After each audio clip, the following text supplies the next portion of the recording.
आप सभी को जय मसीह के दोस्तों। आज की इस वीडियो में हम बात करने जा रहे हैं। कुछ ऐसे लोग हैं जो कि अपने धन दौलत को प्रभु के कामों में लगा देते हैं और प्रभु यीशु मसीह को काम को आगे बढ़ाते हैं। और इस वीडियो में हम एक ऐसी अद्भुत गवाही को देखने वाले हैं जिसमें एक व्यक्ति हैं और वो अपनी ज़मीन को वहाँ पे अपनी चर्च को बनवा दिए कि ताकि वहाँ पे बहुत सारे लोगों का जीवन बचने पाए और प्रभु यीशु मसीह की महिमा होने पाए। और दोस्तों ऐसे ही हमें भी करना चाहिए। यदि हमें परमेश्वर के काम में लगाने के लिए कुछ है, डोनेशन के लिए कुछ है हमारे पास, तो हम उसे दें, क्योंकि प्रभु के काम से हमें पीछे नहीं हटना है। जैसे हमारा जीवन बचा है वैसे ही दूसरों का जीवन बचे, ऐसा हमें सोचना चाहिए। दोस्तों मैं उम्मीद करता हूँ कि आप सभी इस वीडियो को पूरा देखेंगे और इस वीडियो में आप देखेंगे कि प्रभु यीशु मसीह के हर एक बातों को ये बताएंगे कि कैसे ये अपनी ज़मीन को उत्साह के साथ में इस चर्च को बनाए हैं कि ताकि यहाँ पे लोग उपस्थित होने पाएँ और प्रभु यीशु मसीह का काम आगे बढ़ने पाए। और दोस्तों यहाँ पे प्रभु यीशु मसीह का काम अभी भी चलता है और अभी भी ये चर्च में प्रभु यीशु मसीह का वचन बताया जाता है। आप सभी इस वीडियो क्लिप को देखिएगा और पूरा देखिएगा, क्योंकि ये गवाही बहुत ही अद्भुत है और लंबी भी है। तो इस वीडियो को छोड़ के मत जाइएगा। आइए हम सभी इस वीडियो को देखते हैं कि आखिरकार इस वीडियो में इन्होंने क्या कहा है। आप अपना नाम बताइए। मेरा नाम हरिचंद्र राम है जी। तो एक बात बताइए, ये जो चर्च का ज़मीन है ये किसका था पहले? ये चर्च का ज़मीन हम ये अपने कमाई से खरीदे हुए हैं जी। और उसके बाद में हमारे पहले ही से हमको पाँव में एक रोग रहा जी। तो ये रोग के लिए हम बहुत जगह धनबाद में, पंजाब में, मीरगंज, हथुआ, सिवान, बहुत जगह जहाँ जहाँ लोग बतावे जी। वो तहाँ तहाँ हम जा करके इसके लिए हम दावा करावे, इलाज करावे, लेकिन हमको थोड़ा भी रहम नहीं रहा।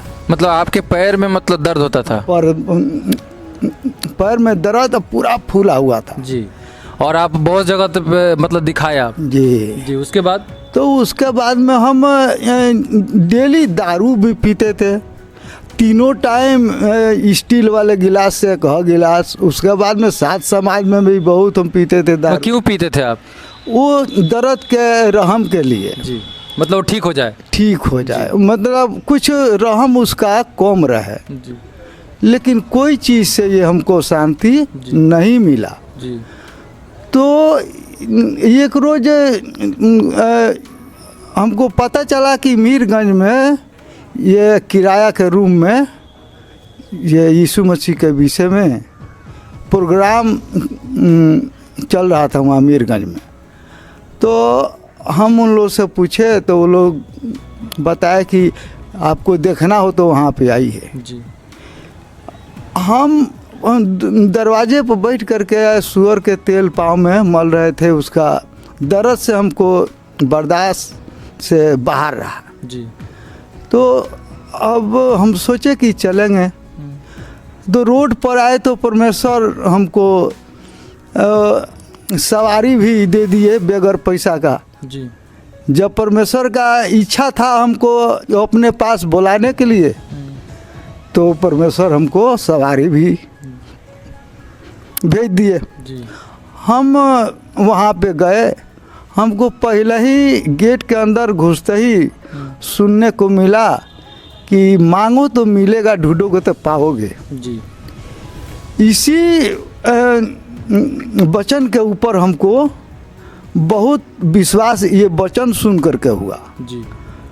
तो 10 बजे में मतलब चाय पीने का लंच हुआ, तो पास्टर साहब से बोले कि सर ये इस तरह से हम सुन रहे हैं, थोड़ा हमारे पास भी बहुत ये समस्या है, घर में भी डेली गाला गाली और मारा मारी, ये दारू पी करके लोग करते हैं और हमारे पाँव का भी समस्या से हम परेशान हैं, डेली हम डॉकते रहते हैं, रोते रहते हैं। तो परमेश्वर हमको जब चुने तो वहाँ पे पास्टर साहब हमको बोले कि प्रोग्राम ख़त्म होगा तो आप भागिएगा नहीं। तो हम रुके थे। तो वो प्रोग्राम ख़त्म हुआ तो गोले सब कोई के घुटना पे पास्टर साहब बैठाए और सभी लोग हमारे ऊपर हमारे सिर पर इस तरह से हाथ रख करके और परमेश्वर से सभी लोग रो रो करके मांगने लगे दुआ। तो परमेश्वर का इच्छा से पंच का दुआ से हमारा उसी समय से बहुत मतलब आधा दर्द और समस्या हमको समाधान हुआ। मतलब आपके लिए सब लोग जो है प्रार्थना किया, उसी समय जो कि आधा बीमारी आपको सही हो गया? सही हो गया, समाधान हो गया। तो हम हर संडे को वहाँ पे हम जाने लगे जी। और हमारे लिए डेली लोग हमारे नाम से रो रो करके प्रार्थना मांगे। मतलब आप हर एक संडे वहाँ जाने लगे और आपके लिए लोग प्रार्थना करने लगे जी। फिर आगे क्या हुआ? तो बगैर दावा का बगैर कोई चीज़ लगाए हुए परमेश्वर यीशु मसीह अपने दुआ से, अपने महिमा से परमेश्वर हमको पाँव का दर्द चंगाई कर दिए। तो हम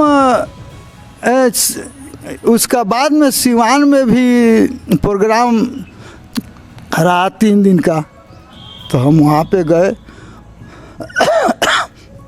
तो वहाँ पे देखे कि यीशु मसीह के नाम से लोग प्रार्थना कर रहा है, दुआ कर रहा है। तो बहुत लोग शैतान से परेशान है। तो शैतान खेल रहा है और शैतान से छुटकारा लोग के मिल रहा है।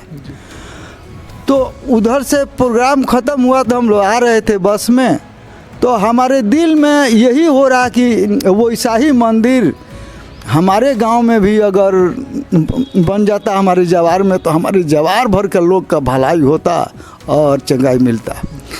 मेरे जैसे बहुत लोग परेशान हैं ये शैतान से, रोग से।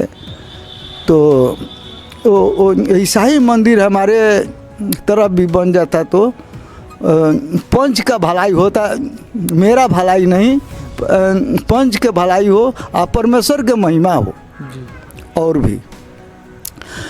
तो पास्टर साहब कहे कि ये भावली ज़मीन में ये सब मंदिर बनता नहीं है। मतलब सरकारी ज़मीन में नहीं बनता है? नहीं, कि बाद में तोड़ फोड़ हो चाहे कोई हटावे।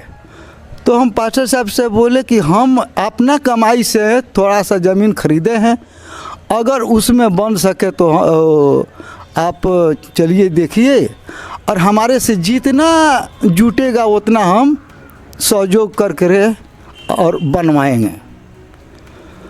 तो पास्टर साहब बोले कि नहीं, ये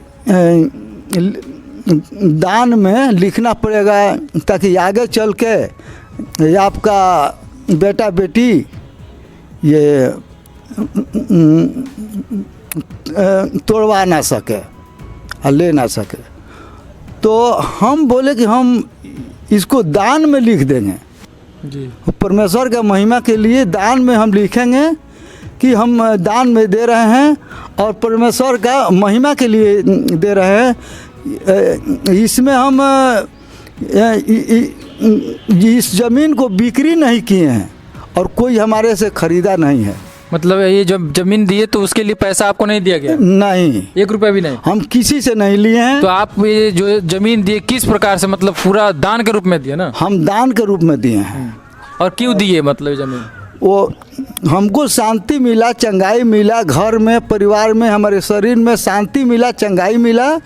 तो हमारे दिल में यही आया कि इसी तरह से हमारे जवार के लोग के दुखिया लोग को शांति मिले और चंगाई मिले।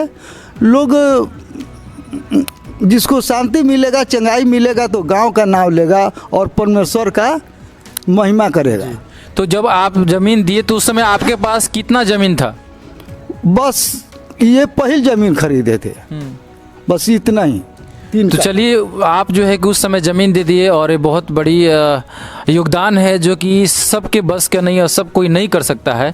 और मैं उस परमेश्वर का धन्यवाद करना चाहता हूँ। और सबसे पहले मैं आपको बता देना चाहता हूँ कि जब आप दान किए अपना उतना ज़मीन, तो उस समय से जो कि आपके जीवन में क्या क्या प्रभु आशीष दिया? उस समय से हमको परमेश्वर शरीर के भी चंगाई दिए और घर में भी शांति मिला। हमारा रोजगार, रोटी रोजी में, रोजगार में हम रिक्शा ठेला चला करके और ये 2 पैसा बटोरे थे, उसी से खरीदे थे और उसी में हमको बरकत मिलता नहीं रहा पहले। लेकिन ये ज़मीन जब दान में लिख दिए, हम मिस्त्री को, लेबर को खाना खिला करके, अपने साथ खट करके, यहाँ रखवारी करके अब बनवाए। उसके बाद में हम ये बन गया तो हम कहीं कहीं मजदूरी जब करने लगे तो हमको बहुत आशीष हमको मिलने लगा, हमको पैसा बचने लगा हमारे पास। तो फिर हम 4 कट्ठा दूसरे जगह परमेश्वर हमको किनवा दिए, है ना। बहुत बहुत धन्यवाद। तो आप इस जमीन के लिए पैसा नहीं लिए? नहीं। चलिए, लोगों को सेवा के लिए जमीन अपना दे दिए। पंच का सेवा के लिए हम जमीन दिए हैं। ठीक है, एक बात बताइए कि मुझे मालूम चला कि आपका 1-2 बार एक्सीडेंट भी हुआ, प्रभु बचाया आपको। एक्सीडेंट हमको पहले ही ये रोड पे बहुत भयंकर हुआ, पाँव टूट गया, लेकिन परमेश्वर हमको मरने नहीं दिए। परमेश्वर हमको अपने महिमा के लिए जिंदा रखे हैं। खड़ा होकर के दिखाइए थोड़ा सा। तो आप देख सकते हैं मेरे दोस्तों, इनका 2-2 बार जो है एक्सीडेंट हो गया, लेकिन फिर भी ये देखिए, हाँ, फिर भी प्रभु जो है यहाँ पे देख सकते हैं, यहाँ से पाँव पूरा इस तरह से हिल रहा था। जी। लेकिन हमारे घर के लोग देख करके और रो रहा था, लेकिन हम उन लोगों को परमेश्वर हमारे दिल में हिम्मत दिए हैं, शक्ति दिए हैं, हम घर के लोग के समझा रहे हैं।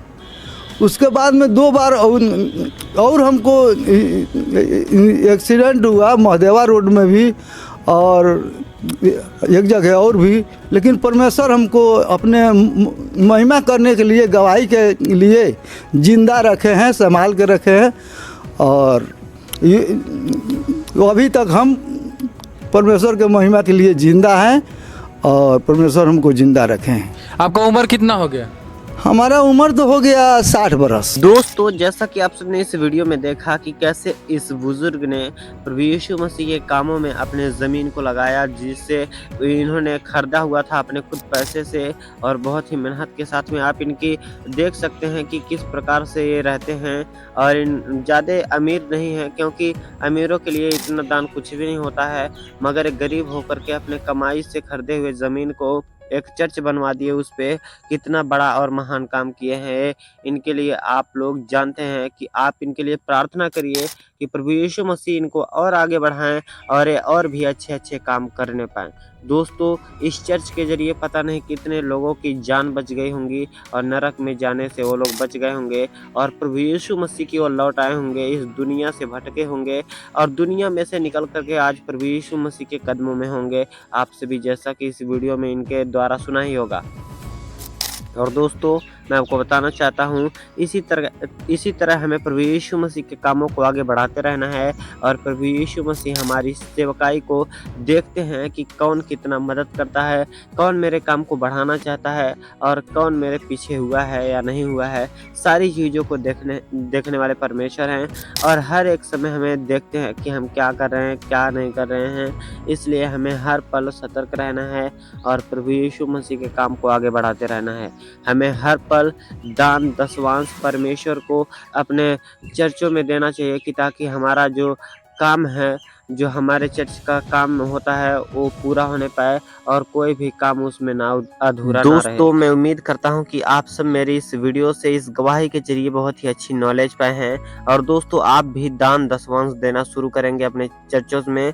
और मैं आपको बताना चाहता हूं, अगर आप दान दशवांश देते हैं तो आप उसके विषय में ये ना सोचें कि वो पैसा कहाँ पे लग रहा है, क्या हो रहा है, क्या नहीं हो रहा है। आप वहाँ पे जब भेंटी और दान दशवांश जो कुछ भी होता है दे रहे हैं, तो आप उसको छोड़ दीजिए, क्योंकि वो आप दे चुके हैं, उसका प्रतिफल आपको परमेश्वर देंगे। आपको यहाँ उसे देखने की ज़रूरत नहीं है कि आप उस दान दशवांश को उस पैसे का क्या हो रहा है। यदि आप लोग जानते हैं कि प्रभु यीशु मसीह को दान दशवांश, उनके नाम पे दान दशवांश देना सही है, तो आप लोग दे सकते हैं। अन्यथा दोस्तों आप लोगों की मर्जी, लेकिन प्रभु यीशु मसीह के कामों में आगे बढ़ाने के लिए हमें दान दशवांश देना चाहिए। दोस्तों मुझे उम्मीद है कि आप सबने मेरे इस वीडियो को समझा, देखा और सुना है। दोस्तों ऐसी ही मसीही गवाही सुनने के लिए हमारे चैनल को सब्सक्राइब कर लीजिए। फिर मिलते हैं किसी एक और नए वीडियो के साथ में, तब तक के लिए आप सबको जय मसीह की।